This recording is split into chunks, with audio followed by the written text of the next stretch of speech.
So Jacob was born at 38 weeks of gestation. I had cholestasis, and so they decided to induce me for him to be born, and everything was going normal. When he came out, he was blue and not breathing. Didn't know if he was dead or alive. The midwife grabbed the baby, cut the cord, handed him off, and you never heard that cry that you initially wait for. It all became a blur before you knew it. I feel like the room had 20 people in it. They had taken Jacob. All I saw was when he first came out, and I didn't see him again. The midwife passed out. Matt almost passed out. In a time where we're supposed to be a family together, Jacob is on his way to a hospital. Candace is in the hospital Jacob was born at, and I'm driving to go to the hospital to be with Jacob. And then I get there and I couldn't take it, and they're trying to put Jacob on this cool cap that he was on, and I remember going to the bathroom and just sit on the floor. I'm just crying. I'm like, Lord, what's going on? They took him off the cooling and they did an MRI to see what his brain damage would be, and they found brain damage all over. We finally got to hold him, so we never actually got to hold him until 5 days after he was born.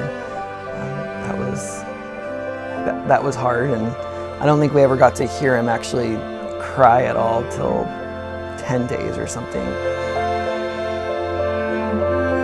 At day 10 of life, they did a second MRI, which showed less brain damage, but still sporadic brain damage all over, which they couldn't really tell you what would be affected because it was everywhere. God was really there to support us, and He used all types of people. He used the church, He used the doctors, He used family.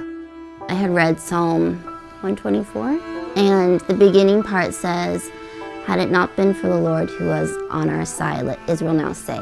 And it goes on, and I feel like that whole chapter was something the Lord had laid on my heart and our heart, just to remember that if it had not been for the Lord, this would have been a different story. He still has a lot to overcome. There's a lot of struggles. There's a lot of, Lord,